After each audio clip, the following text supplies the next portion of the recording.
So thanks to the organizers for inviting me here. Perhaps I should start by telling you where I'm coming from. So I'm basically a social choice theorist working on welfare economics and some applications. And one of the main applications I've been working on is climate policy. And so I'll take some examples from climate policy in the talk and in the context. I'm coming from social choice theory, where I've initially started on working on things where there was no risk, and then I wanted to introduce risk. So far, I've been essentially assuming that expected utility was the sort of canonically rational model for decision making, for social evaluation. But I was not sure I was right to follow this tradition. And so this paper is essentially asking the question, is it really rational, or should we do something else? And there have been some challenges to expected utility, especially in the context of some applications like climate policy. So this is the idea. So the debate that has come up is actually not just so recent. There has been all discussions about whether some classical axioms of rationality for decision under risk, like independence, are needed in the context of social decision making. And some people, like especially Diamond and Machina, have argued that perhaps they are not relevant for social decision-making, because we might want to take into account counterfactuals and distribution of ex-ante chances when we evaluate what happens. Harsanyi famously tried to defend expected utility, saying we should be at least as rational in the social context as we want to be in the individual context. But more recently, there has been a new, again, another challenge in the context of ambiguity aversion, with a paper by Hill and Milner saying that it is somehow, for the policymaker, it is dishonest to take the best hunch, and that connects very much to the previous presentation. We should really be honest when we don't have confidence in the probabilities, otherwise we are somehow cheating. And they say that it's okay for individuals to take their best hunch, but it's not okay for policymakers, right? So this is really very much in the spirit of what Brian has been telling. I wanted to remind you of this older paper by Al-Najjar and Weinstein, which is quite radical in its conclusion. So it looks at some of the rationalities induced by ambiguity aversion in terms of time inconsistency or refusal to get free information. And they conclude that the literature on ambiguity averse criteria might be just a bubble that will disappear at some point. So they have a quite radical conclusion in going in the other direction. So we have high stakes in a way on the rationality of ambiguity aversion, and I'd like to explore that. So given the idea of being normative, the context I'm thinking of is the context where you are an expert, you are a specialist of decision theory, and a policymaker knocks at your door, which never happens, of course, but knocks at your door and asks you how to deal with a difficult decision-making context. And so this decision maker has some partly probabilistic beliefs, but only partly, and is not able to describe final consequences without leaving some imprecision and some further uncertainty built in these things, because the future will still contain some unknowns. And so this decision maker is willing to share with you candidly his preferences and beliefs and so on, right? And he's asking to us, so there is no strategic relation with this decision maker. In this context, you see, given that he shares with you his beliefs, rationality probably should tell us something about how these beliefs should be used. And so I'll be doing some axiomatics here, and I will use the beliefs as objects in the axiomatics, something that is quite non-standard in decision-making theory. So if you don't like that, but I guess here we don't have that many classical decision theories. If you don't like that, there is an alternative interpretation of what I'll be doing, which is absolutely kosher for orthodox decision theory, which is to say that some of the probabilities are objective and some are subjective, right? So you can essentially translate what I'll be saying in a language which is acceptable to classical decision-making context. So I'm looking for a framework that will enable me to deal with this complexity. So this difficulty to describe the consequences, because they still contain some uncertainty, and this difficulty to have very specific, very precise probabilistic beliefs. And so the model I'll be working with will have essentially no precise states and no consequences. I will leave the consequences in the dark, and I will just be working with abstract objects, which will be pairs of acts, a certain action, and events. Right? So an event being something that happens, but just, you can, of course, always interpret it as a set of states, but I will not really use states themselves as important objects. And the value added of having such a framework is that it's possible to imagine that behind the evaluation of these pairs, these act-event pairs, behind the evaluation of these things, the decision maker is able to put many things. Many things that, and especially when you look at something that happens when you take action A and event E occurs, because you describe this as this pair, the action A contains the information, still contains information of what would happen in counterfactual events, right? Because it's action A. So essentially you are able to put many things in the evaluation of this thing. And so I started doing that because I was interested in building criteria for the evaluation of social risk where ex-ante fairness matters. Right, so ex-ante fairness depends on counterfactual. So someone gets the prize, but it's important that someone else could have won it in a counterfactual state, right? So that's the kind of consideration you would like to keep in the evaluation. But of course, you can also put regret if you want. And as I'll show you, can put ambiguity aversion as well. Right? So it's very flexible. You can put many things in such a framework. And as I said, rationality will be also bounded in the fact that there will be a coarseness of evaluation of these objects. I will not be requesting, except for some results, I will not be requesting the decision maker to be able to describe everything in detail, and especially the events may remain somewhat coarse. But what will be critical in the analysis will be this EU property, this expected utility property, which essentially says that when I evaluate an act-event pair, and if I consider splitting the event into sub-events, then I have this decomposition thing. I can evaluate the thing by looking at the value in the sub-events weighted by their probabilities, by their conditional probabilities. Okay, so that's what I will call the expected utility property. And so the question that I'm asking in this talk is whether this expected utility property is a rationality, is rationally compelling, or if it's okay to violate it. Okay? And one nice, very nice property about this property is that suppose that I replace, for instance, this value here by the expected value that it has when I further split E1 into two sub-events. Right? So if I do that, I can just replace this value by the expected value that's computed correspondingly.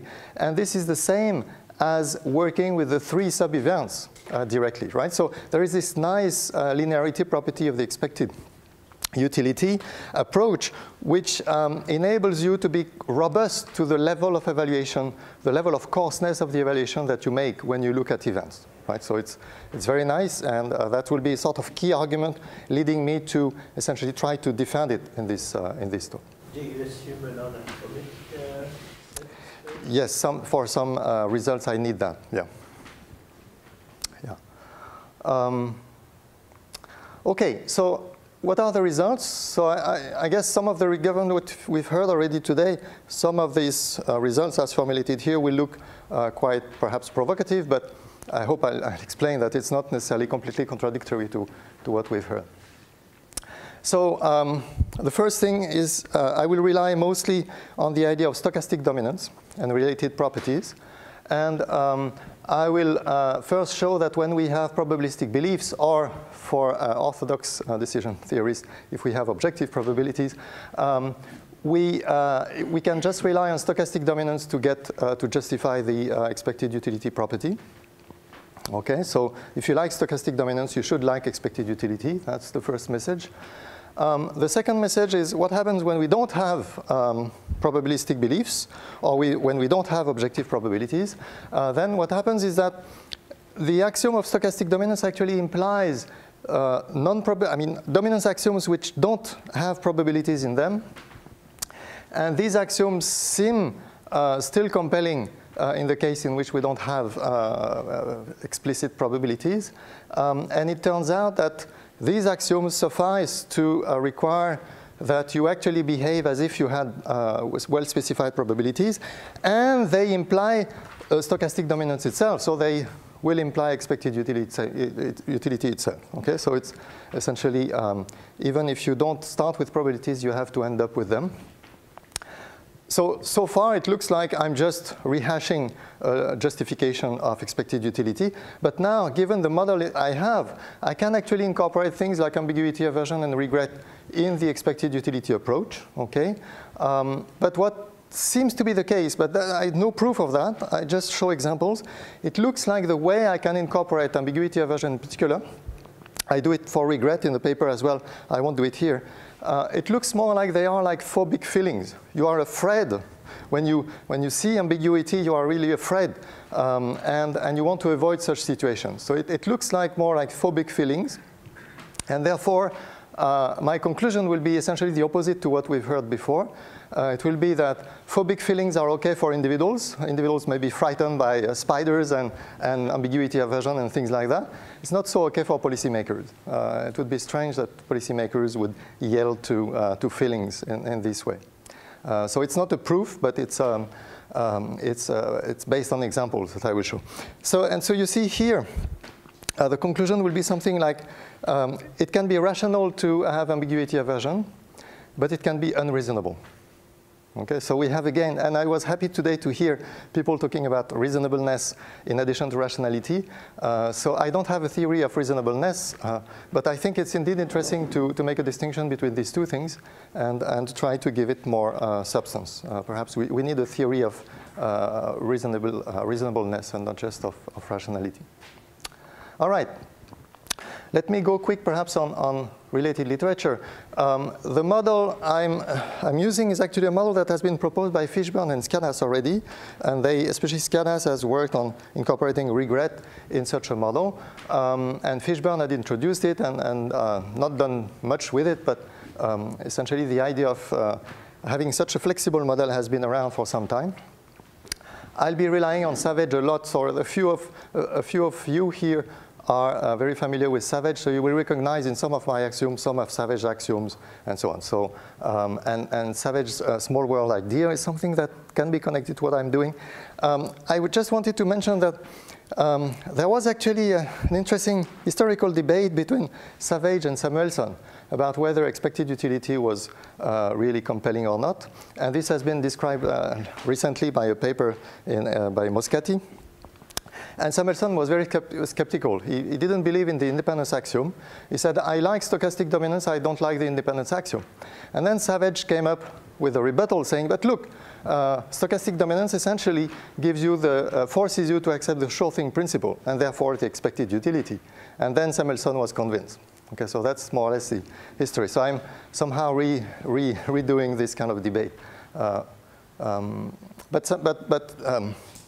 Savage was not really able, there was a sort of discrepancy between Savage's motivation for the sure thing principle and the formulation. And so I think with the model I'm using here, I can avoid this discrepancy. So essentially having a version of stochastic dominance that's really all we need without separability. All right. There is a literature that is on similar things, on having cause descriptions of states or consequences or unawareness of the decision maker of certain states and things like that. And so this literature is also around the similar problems. It doesn't use, as far as I know, I haven't seen it work with the model I'm using. So it usually works with a model in which you have well-defined states of the world and things like that. So it's well-specified consequence sets. I don't have that in the model, so it's a bit different. But perhaps I could do more with this literature. There is also something quite similar in the literature on probabilistic sophistication, where you have some axioms which are essentially almost the same axiom as I have for stochastic dominance. It's somehow similar. And finally, there is a paper by Border where the idea is also to derive expected utility from stochastic dominance. But his model is very, very specific with very particular values of the payoffs and so on. Clarification. Yes. When you say derive E from stochastic dominance, what exactly do you mean there? If I set up as an axiom that I should respect stochastic dominance, I can set up many decision models that respect stochastic dominance that are not expected utility. Yes, right, yeah. So what is exactly? Exactly. I was hoping to get such a reaction because it looks... I did it myself in 1988 with quantile utility. Yeah, exactly. Yes, absolutely. So, and especially it has been a big debate, for instance, around the Kahneman's first key approach, whether we could tweak it to make it respect stochastic dominance. Absolutely, yeah. Yes. So you'll see how it works. Let me present, I'll come back to that when I present stochastic dominance. You'll see it. It really depends on the model that I'm using. Yeah. Right, so let me go into the model. So I'll try not to be too formal. So stop me if something is not clear because I'm going too quick. So I'll be working with an algebra of events. So E is a typical event and the complement has a bar in it. I will be assuming away null events or events that we don't believe can happen, right? Except the empty set. And I'll be working with three kinds of context. The first context in which the beliefs of the decision maker are a probability measure on this algebra, okay? And the conditional probability will be denoted with this bar here, so conditioned on an event occurring. A second context in when we don't have that at all. The beliefs don't take any probabilistic form, okay? And the only way we can somehow elicit the beliefs of the decision maker is through making him or her bet on the occurrence of some events, okay? And finally, the more realistic thing I started with in the motivation for the paper is the case in which the decision maker knows some probabilities for some events, but not for others, right? But in fact, the results for the first two cases will be essentially giving us a quick answer to the third case. All right, so these are the three contexts I'll be looking at. So an act in the model is, I don't know what, it's just an abstract object. There is no structure on the set of these objects. It's denoted A or something like that. A conditional act is this thing here. So A given E, which means facing the consequences of this action A if event E occurs, right? And that's all. Okay, it doesn't say much more than that. But let me insist that when I say that, A still contains, the fact that I give the information A still enables you to guess what would happen with A under other events, right? So essentially, A keeps all the information about what you are doing and what would have happened under other events. And what we are looking for classically here is just a criterion, so it will take the form of an ordering over these objects, over these conditional acts.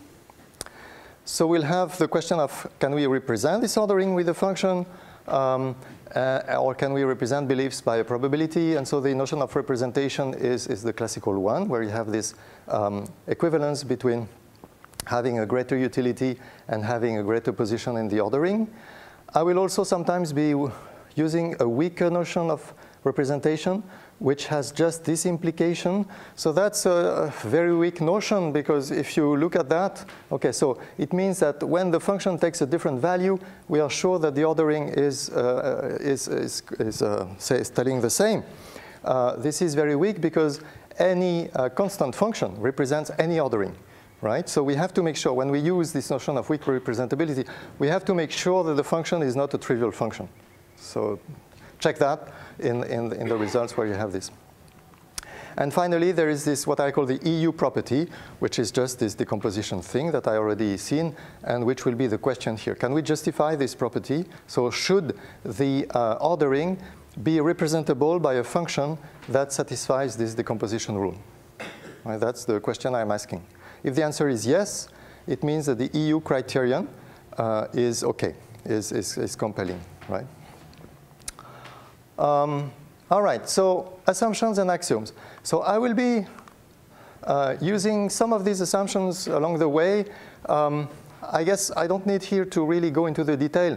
The first assumptions have to do with the fact that there is sufficient variation in the acts, in the actions that we can take to compensate what the events impose on us, right? So we can really imagine that you can tweak the actions by giving people compensations or taxes by money that enable you to have a lot of flexibility on the payoffs that they get, okay, on the final utility, so to speak, that they get.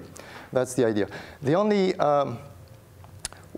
last one that is a bit different is one essentially that says that you can always split, so that connects to the atomless assumption. You can always split an event into two sub-events that are equivalent in terms of belief weight, so to speak, that have the same probability if we had probabilities. That's the idea. Okay, so the axiom of stochastic dominance, and let me now go back to Charles' question.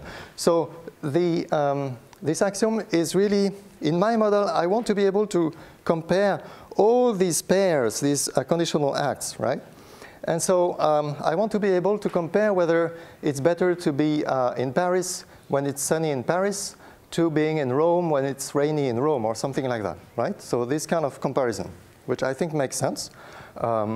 And so we'll have to prefer the first option to the second if we find out that we can partition the events that are involved in these two objects in a finite way, such that the distribution of value that we observe according to these partitions is stochastically dominating the other one with the first object. So any value that I can consider, okay, any arbitrary conditional act that I consider, I get a greater probability to get it with the first act and E than I get with the other option. Okay, so that's the standard stochastic dominance. What is special about it and enables me to go farther than the usual thing is that I apply it at the level of events and not, I don't restrict it to the full universe. So that's usually it's restricted to the full universe and then it's much weaker. But if you apply it to all events, then it's much stronger. So essentially, I almost get something like the sure thing principle by working at the level of events directly. That's the trick, if I may say. Okay, but I think it makes sense, right? I find it very, in terms of compellingness, I think this idea that stochastic dominance should apply only at the level of the universe and not at the level of events would be a bit weird. I think it's as compelling to apply it here as to apply it to the universe. Of course, we can discuss that. Okay, so that's open for debate. So that's an axiom that makes sense only if we have a probability in the model. If we don't have a probability, what can we do, right? And so let me now introduce three axioms which don't rely on probabilities, but all of them, if we have probabilities, all of them are a logical consequence of stochastic dominance, right? So if you like stochastic dominance when you have these probabilistic beliefs, you should like them as well, even if we don't have probabilistic beliefs. So the first one is just saying if you look at two disjoint events and a given act gives you the same value depending on any of these two events, then you don't care whether you don't care about knowing which event you are in. Okay, so when you don't know, it just gives you something that still has the same value. Okay, because it gives you the same value anyway, which depends no matter what event you are in. Okay, event-wise dominance is So that's the sure thing principle in Savage's motivation. He was not able in his model to formulate it as it was exactly, but here it can be formulated without assuming separability. Because we can still have a lot of information here in these objects about what would happen on the counterfactual event. But we can still say that if I can split this event E, which is the same here on both sides, if I can split it in such a way that for any sub-event, I would prefer to have done A than to have done A prime, then I should definitely prefer A, okay? Or at least weakly prefer A. So that's, I think that's a fair rendering of event-wise dominance. And there is this likelihood dominance, which is one of Savage's axioms, which essentially says that if I look at betting on the occurrence of an event, so I have event E and event E prime, and I have two actions A and A prime, and I have two levels of satisfaction. So the high level and the low level, so getting the prize or not getting it, okay? And I get the prize with A, I get the prize if E occurs. With A prime, I get the prize if E prime occurs, okay? So A is betting on E, and A prime is betting on E prime. And so if I prefer betting on, so preferring A to A prime means that with these payoffs, I prefer betting on E than betting on E prime.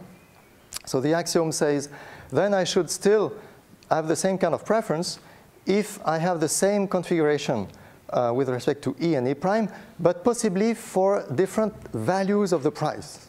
Okay, so if I prefer betting on E for $10, I should prefer betting on E for $100. P4.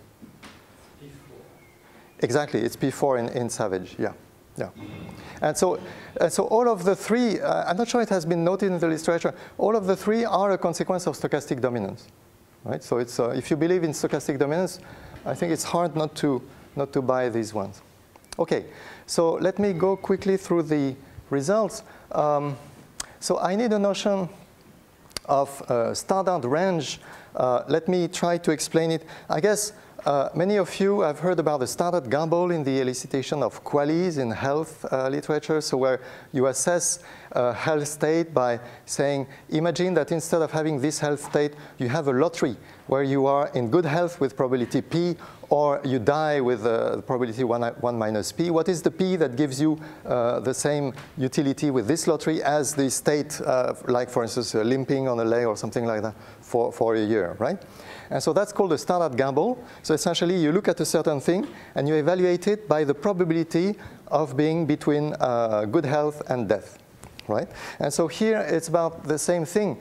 I will say that when I look at an interval of values, so here you have something good, here something not so good, the subset of things which I call standard is the objects for which you can partition so here you have A condition on A. So if you can partition this event A in such a way that in one sub-event I get good health, and in the other sub-event I get death, right? So by which I mean the good value or the bad value.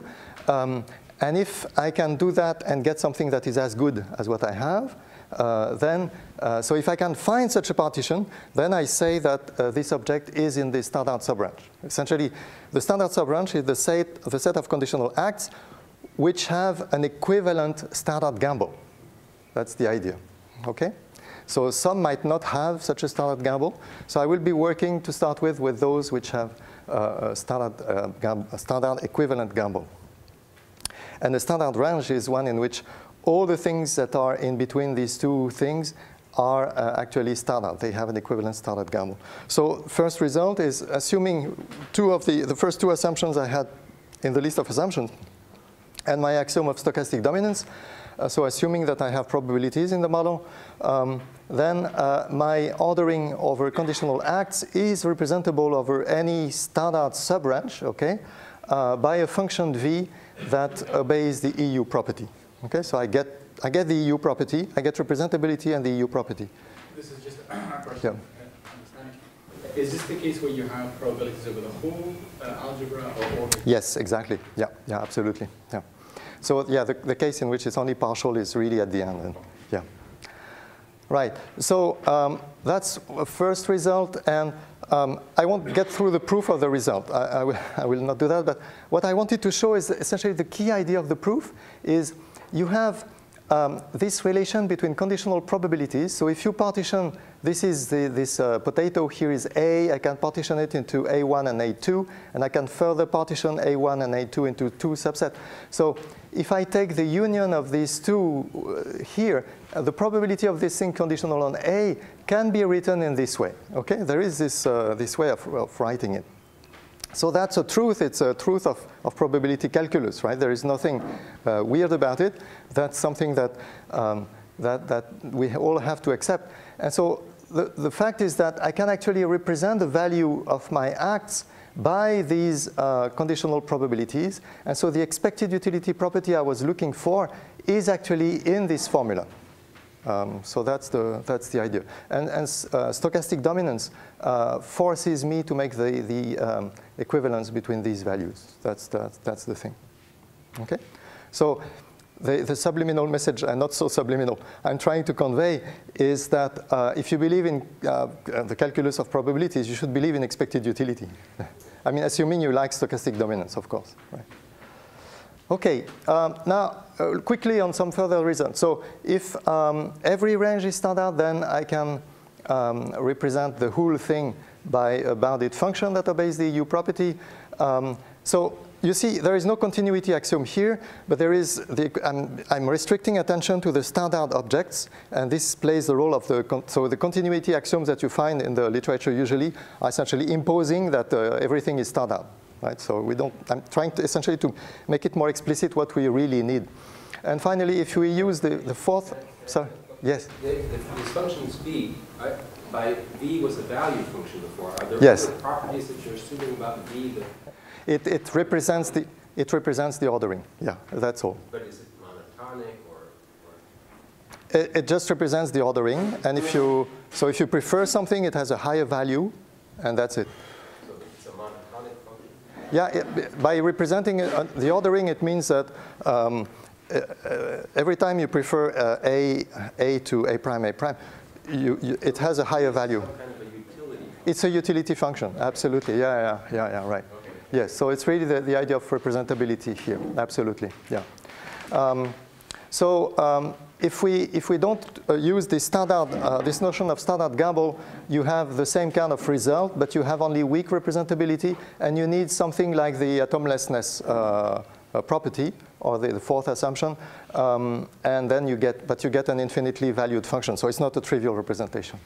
All right. So let me perhaps hurry a bit and talk about what happens when we don't have probabilities in the beliefs, right? Or when the probabilities are just subjective and not objective. So what happens then is that what we'll do, and I'll go quick on that because it's a bit more annotations, but the idea is that so the decision maker is not able to give probabilities explicitly on to events, right? So he's telling you, yeah, I don't know, but I'm able to bet on certain events, but I couldn't tell you the probability. And so what happens is that if he satisfies the axioms, the dominance axioms that don't have probabilities in them, we can actually reconstruct probability out of his behavior, out of his betting behavior. The way he bets reveals what he considers to be more probable than what, and then we can reconstruct an ordering. That's the idea. So there is this notion of probability ordering, and we can reconstruct that. So this theorem essentially says if you have the three dominance axioms that I had, so we don't have stochastic dominance here, but with the three consequences, then you can construct a probability ordering. So you can know what the decision maker, considers more likely. Okay, and then if you take all the assumptions, then actually you get uniqueness for a representation of this ordering. Okay, but you get weak representation. But because it's a probability measure, it cannot be trivial. And finally, so there is a little wedge here, and I'm not quite sure whether we can prove more than that. So here we have a weak representation. If we assume the three axioms, and we assume that there is an exact representation of the ordering that is induced by these axioms, okay? So the little wedge between these two results is the weak representation here and the full representation here. Then we get stochastic dominance, okay? So not only must the decision maker behave as if he had a well-defined probability in mind, but he must satisfy stochastic dominance. And therefore, by the previous results, he must be an expected utility guy, right? That's the idea. All right, and so finally, there is the third case in which the decision maker doesn't have probabilities for everything, but has probabilities for some of the events, right? And so there is a subset of the algebra where he knows the probabilities. Then what happens is that, actually, let me be very quick on that. What you do is just you put together all the axioms, and you need to put together all the axioms because stochastic dominance is the only axiom that tells you that he has to take account of his beliefs. Because otherwise you could cook and that's something that is a bit weird about Savage's theorem. There is no link. The theorem guarantees that the guy behaves as if he believes in something. There is no guarantee that his behavior is consistent with his actual beliefs. His actual beliefs could be something completely different from what he does, right? Whereas here, stochastic dominance will force the decision maker to act consistently with his true beliefs. Okay, but anyway, so you put all these things together, and then you get essentially you reconstruct the same results. So what I want to do in the 10 minutes that I have left, something like that? Okay, thanks. Is to go back to this motivation about ambiguity aversion. And so I'll try to sell the idea, but again, I have no proof of that. It's only based on an example so first, I'll show that in my model, it's actually possible to incorporate ambiguity aversion in an expected utility approach, right?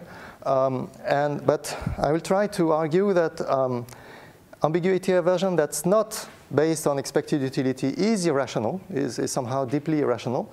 But when it's embedded into an expected utility thing, it is rational because it satisfies all the dominance conditions, but it looks unreasonable. So there's still something a bit weird about it. Okay, so the way I propose to, I mean, again, this is just one way of doing it. Perhaps there are other ways to incorporate ambiguity aversion into expected utility is by constructing a description of consequences. So I have no consequence in the basic model. So I can essentially cook any description I want when I'm in a concrete context, right?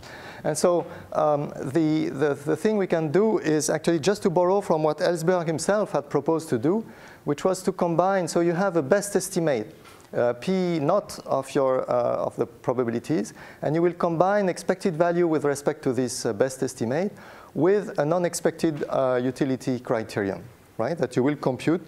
And so you can combine in this way, and actually you can rewrite this as the expected value with respect to your best hunch of the basic value function that you have, minus a cost. And so this is the cost of ambiguity that you have. It's the difference. So you can calibrate the non-expected utility ambiguity averse criterion in such a way that this cost is always positive here, right? So you always lose something when you see ambiguity aversion. Okay, there are some technical issues about the fact that in order to compute this non-expected utility f function, which can be, for instance, the max-min expected utility criterion or the smooth approach, you need to specify the split, the partition of events that you look at. And so that's something that's a bit special about this. So when you do an application, there's always some arbitrariness in the way you implement this criterion. So the way I propose to do it is to actually take the finest partition that is relevant in the context. But I don't claim that this is the only way to do it. Okay, so what I'd like to do is to compare three kinds of decision makers. One which is an ambiguity averse EU maximizer, who uses this criterion. An ambiguity neutral expected utility maximizer, so the guy who just uses expected utility for the best hunch. and a standard ambiguity averse non-expected utility maximizer.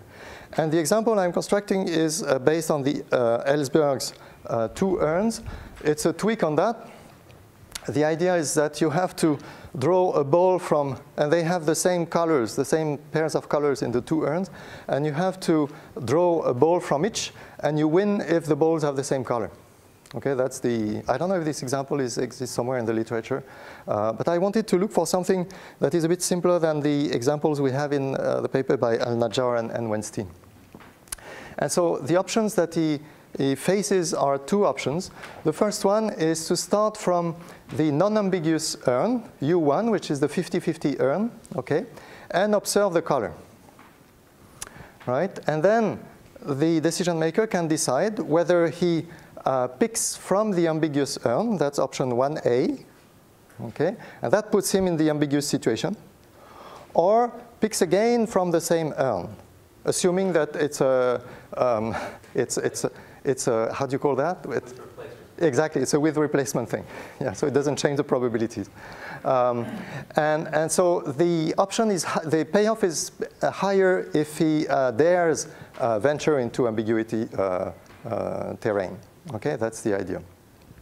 And there is a second option, which is to do the thing in the opposite way, and without learning the color, or learning would not change anything. Okay, so you start from the ambiguous urn, and then you look at the non-ambiguous urn. So there is no ambiguity on this path, and the payoff is in between. Okay, so the question is, what do these guys will do in this context?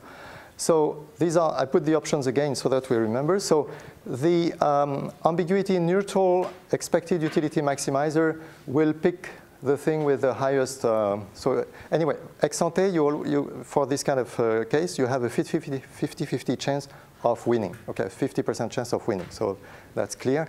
If there is no ambiguity aversion and expected utility, you pick option 1A. If you have ambiguity aversion and you are still an expected utility maximizer, you will probably actually pick option 2, because option 1B is dominated by option 2, and option 1A is tainted by ambiguity aversion. You know that the second node, you will face ambiguity aversion, so that lowers the value of this situation. Right? So there is a cost to it, which is in the utility function. And you have the ambiguity averse non-expected utility maximizer, who will typically do the following thing. Ex ante, there is no ambiguity, because you know that you have a 50% chance of winning. And so ex ante, the guy would want to go through in the direction of 1A. But once he's at the second node, now there is ambiguity. And so he will want to change his mind and pick in the non-ambiguous urn and end up with this dominated option. Right? But that's the naive one. So you have the sophisticated one who knows that this is the move that the naive one will do. And for this one, essentially, the 1A option is not really available. So the choice is between 1B and 2, and so he will choose 2 again. Okay? That's the kind of behavior of these guys. What are the rationality problems here? So the ambiguity averse, so I'm just repeating what we had in the previous slides here. So the new thing is here. Yeah. So the naive one is time inconsistent, as you've seen in my presentation, and would be willing to pay to avoid information. Because if he could pay $1 to avoid seeing the color of the first ball, then he would feel safe. There would be no ambiguity. There would always be a 50% chance of winning, and therefore it would be somehow good to go through 1A, and the payoff would be 1,002 after paying $1. The sophisticated one is not time inconsistent by definition, but is still willing to pay to avoid information. And moreover, we can check that he violates independence of irrelevant alternatives. Now, what about the interesting one, the ambiguity averse expected utility maximizer? So this one is not violating time consistency and not violating IAA, of course. The problem is that he's still willing to pay to avoid information. because the information gives him the phobia about this fear about the ambiguous situation. And so he's still willing to avoid this information. But that's not irrational, right? It's because this information triggers feelings, and that's perfectly rational. So it's not as if it was always irrational to want to avoid information. In that case, it's perfectly rational. The problem is that it's rational, but is it reasonable? Because it really prevents him from accessing high payoffs. And so that may be costly in the long run. If you behave in this way all the time, you will end up in bad situation. So there is even something a bit strange, which is, so this is the way in which this expected utility guy looks at things. And so you have the ambiguous situations that frighten him here. Now, if you remove the options here so that there is no choice, actually, there is no second node in, so even if you go this route, you don't have the risk of falling back to the temptation of avoiding ambiguity. So here there is no problem, but this guy is still frightened by the presence of ambiguity after he's observed the first ball, right? And so just the way of evaluating the nodes by this rational approach will make this guy avoid one order of the urn. So he would prefer to pick first from the ambiguous urn and then the non-ambiguous one, just to avoid the experience of ambiguity. And it should be completely immaterial because there is no decision to make anyway, right? It's only once you go into the thing, it should be the same. You always have 50-50 chance of winning in a way. This is completely immaterial. So, so I'm not sure I'm right here, right? But it looks like this this worry about feelings of ambiguity is something that is really driving the thing for an expected utility maximizer. And I'm afraid that if we think of policymakers adopting ambiguity averse criterion, we have something similar which could occur. And so here are three examples of ways of avoiding ambiguity in policy making for climate policy. One is to have an extreme version of the precautionary principle. You want to stay as close as possible to things you know, because the farther you go away from things you know, the more ambiguity you are facing, right? And so that would be trying to stay as close as possible to what we are. So we might have too much precautionary behavior due to that. The other thing is to favor, and that's probably the more realistic case, is when you favor policies for which you get probabilistic estimates over policies for which you don't get such probability estimates. And I'm a bit afraid that this is actually occurring, that policymakers may be more interested in the messages coming from engineers telling them that geoengineering, for instance, changing the albedo of the Earth by some artificial methods and things like that. We can put probabilities on these things. It's not too hard because these are technical fixes. Whereas if an economist says, I'll put a tax on carbon, and I don't know what the economy will do, but normally it should go in that direction, you cannot really put probabilities on that, and so it might be harder for a policymaker to really swallow that, even though the prospect of the economic policy might be better than the other. Another thing, of course, is randomizing. So you can avoid ambiguity by randomizing. I'm not sure we see much of that in policy making, but I don't know. Perhaps you could come up with examples. Okay, so here is the conclusion. So first, a framework, is it useful? So I hope it can be useful because we can put a lot of things in there in terms of flexibility of description of consequences. My impression is that EU is compelling because you can still put many things in it, so it's compatible with ambiguity aversion and so on. But ambiguity aversion, I'm not able to really embed it in this approach without making it look like phobic feelings. So I'm not sure it's really reasonable for policymakers. And one thing I've not considered, which should be, and I don't think we talked about it already today, is the possibility, of course, of dropping completeness. If you have sets of probabilities you might consider to be reasonable, you might want to look at dominance conditions. So we did talk about the maximality criterion. So you might want to look at incomplete criterion. Of course, in some cases, that leaves you to indecisiveness, and that might be problematic. So I'm not so sure it's a good route. Thank you very much.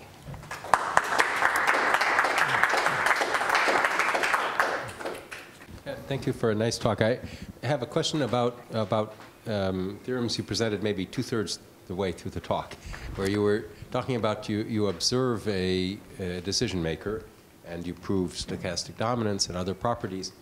Suppose your decision maker is a little bit inconsistent, or he's not consistent over time, he's a little bit fuzzy, he doesn't really understand your theory like me.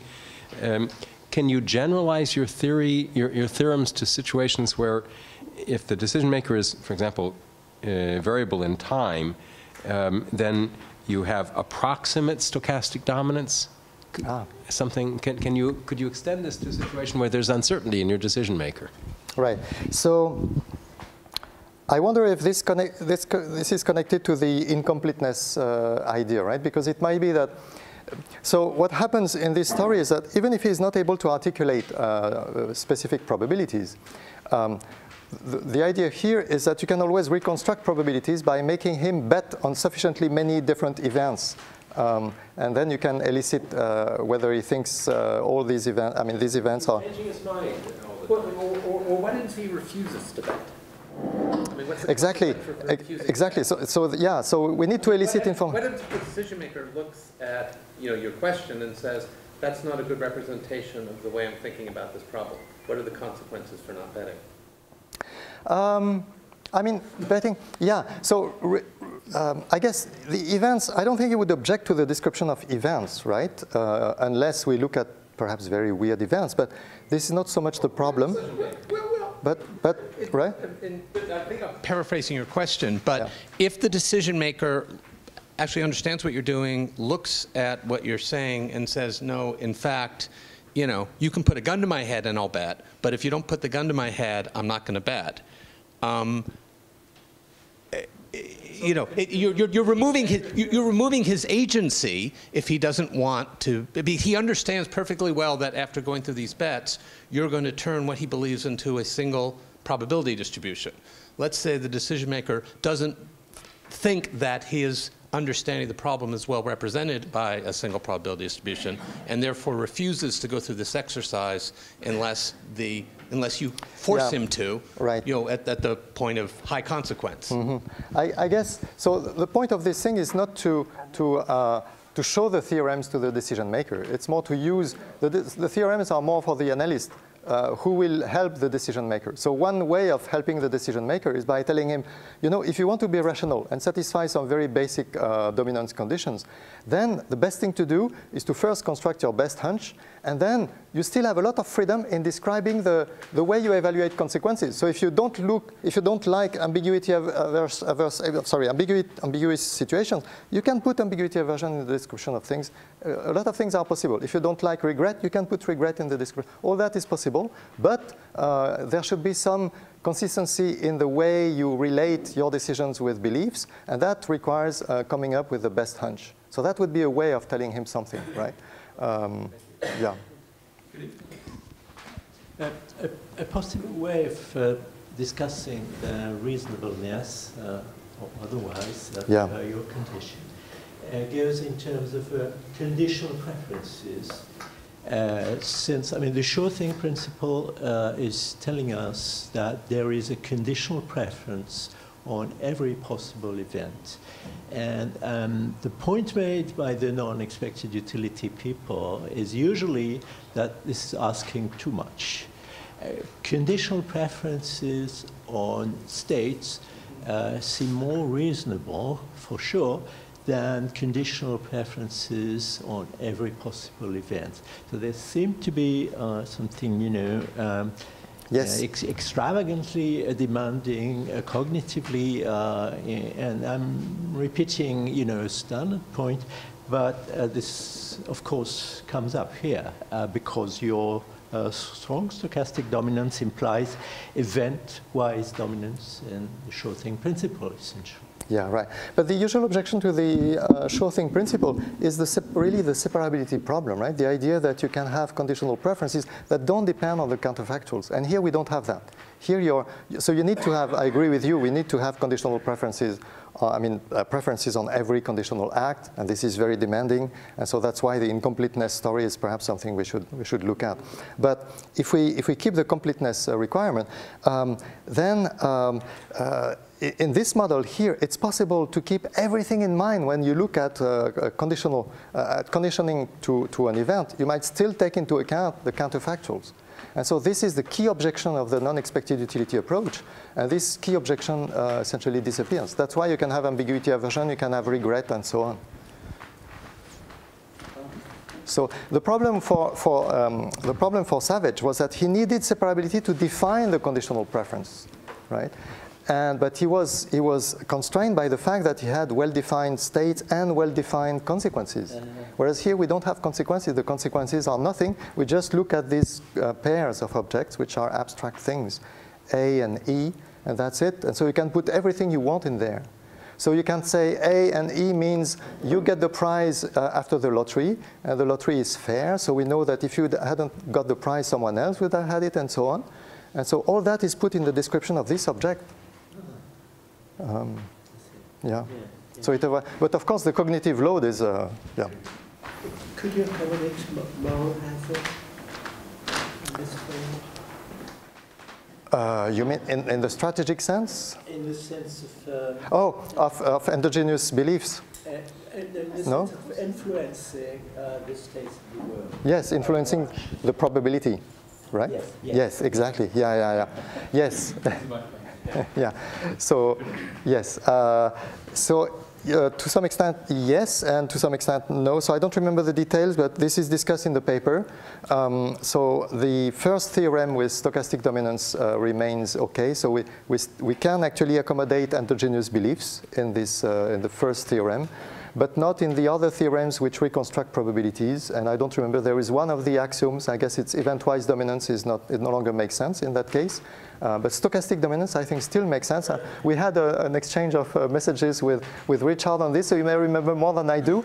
But the punch, the bottom line is that this is addressed in the paper. So if you are interested, it's possible. So one theorem, at least the first theorem, accommodates endogenous belief. So if your actions influence your beliefs.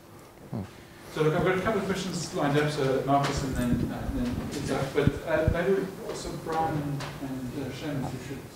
But we should sort of sashaying into the general discussion. Yeah. Let's do that. Yeah. Facilitating by coming in.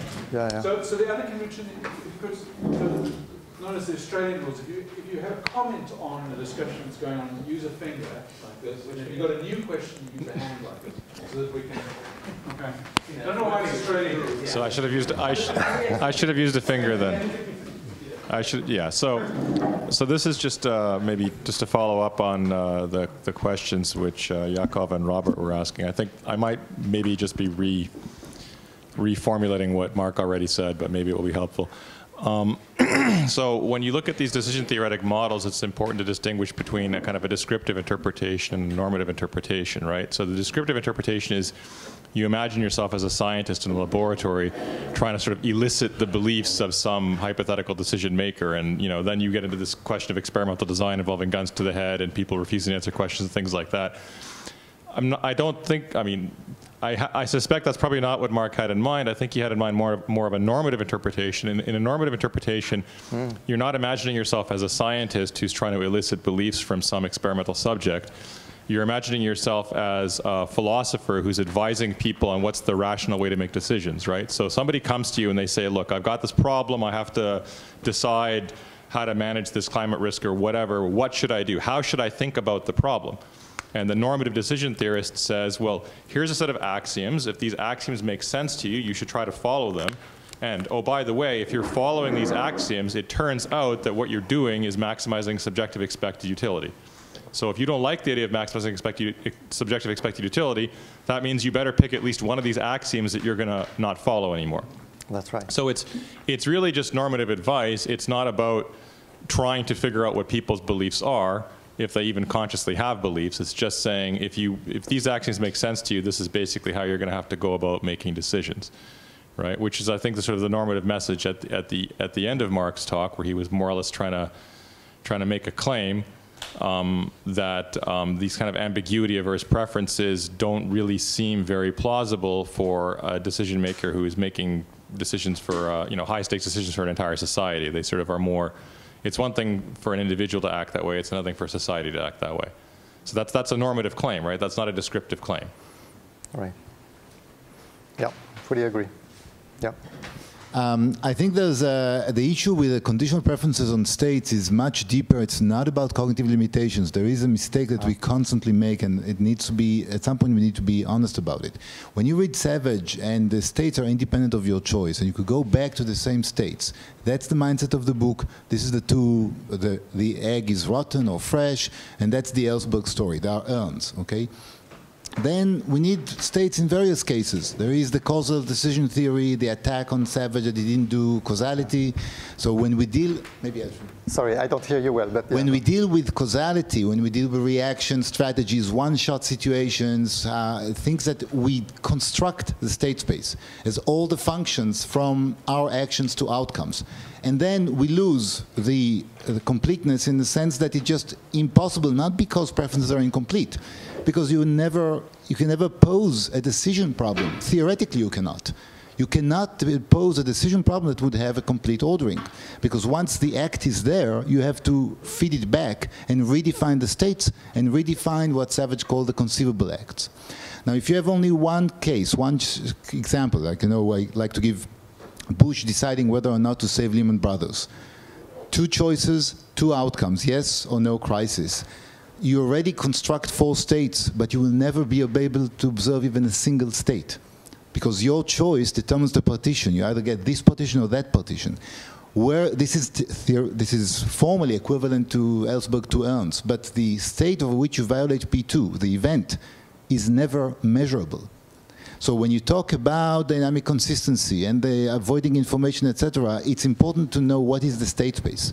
If you go back to the same urn, and now you give me different bets on the same urn, then okay, it's a powerful argument and you can talk about it, etc.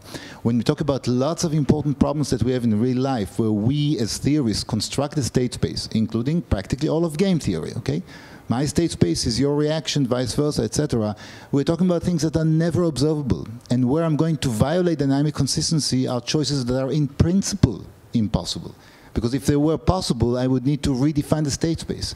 So I think it's very important to know what is the state space we're talking about when we think about these normative arguments. Because these axioms, when you apply Savage to these setups, they're just meaningless. Not cognitively difficult, just meaningless.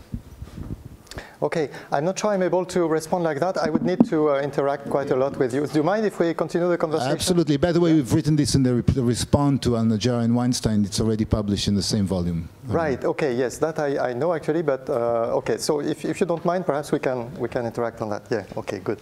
Yeah.